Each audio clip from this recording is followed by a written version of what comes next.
Ngani zakwethu nginibingelele Pastor Winning lo. I'm back again. Namhla ngifuna ukukhuluma nje ngento esimple kakhulu engazi ukuthi ithinta ucisha abantu abaningi eSouth Africa nangaphandle. Le yamaphupho, le yezifiso, le yezinto esizifuna empilweni.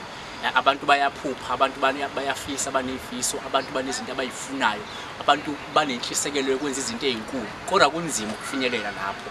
Ngenxa yokuthi sithembela kakhulu kubantu abangahle basize. Uma bangasizile abantu laba sigcine singakwazi ukufeza amaphupho ethu. Kunomuntu njengamanje ohlezi olinde umzala wakho nemali ukuthi amsize amnikeze imali euniversity.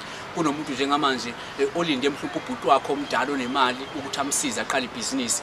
Kodwa kwenzeki kuze kube manje. Kunomuntu njengamanje onezinto afisa ukuzenza empilweni.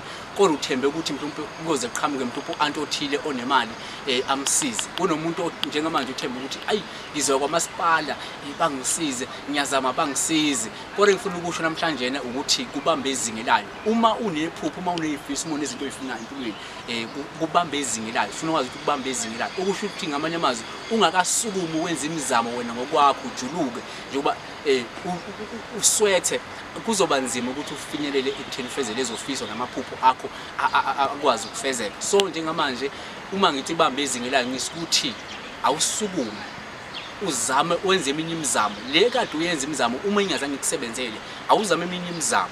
Ungabesi ngokuthi uke wazama ukuba ngakusiza wazama kwangaphumelele bese ugive up. Kodwa ke awuzame kabusha uvuke nomunye umfutho uthi no ngiyaphuma ngiyozingela ngiyophusha amaphupho ami ngiyofeza amaphupho ami ngiyofeza izifiso ngiyokwenza ukuthi konke lengikufunayo kugcine kuyimpumelelo. Yiloko okubalekile ukuthi ukwenze njengamanje.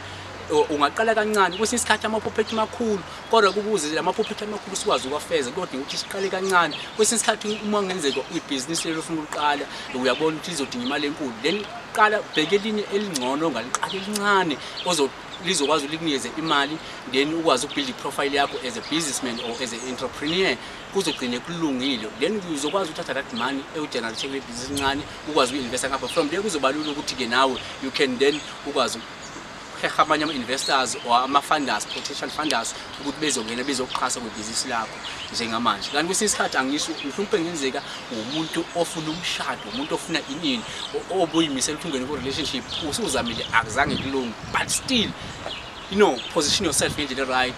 Uma ufuna umuntu oright, uma ufuna umuntu oright, ufuna intombi right, ufuna umjito right, ngizasho ukuthi nawe umuntu oright. So kuzoba lula konke kuyenzeka kubambe izingelanga. Singahlali phansi ngenza kwethu silindele ukusizwa abanye abantu abangeke basiza abazodileya iphupho lakho, badileya izifiso zakho, badileya lezi zinto ozifunayo wena onenhlisekelo ukuthi uzenze isiphumelele.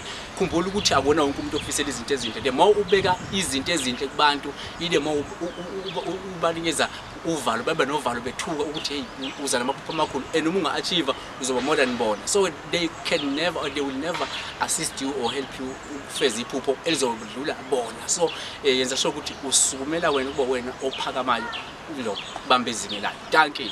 Till next time.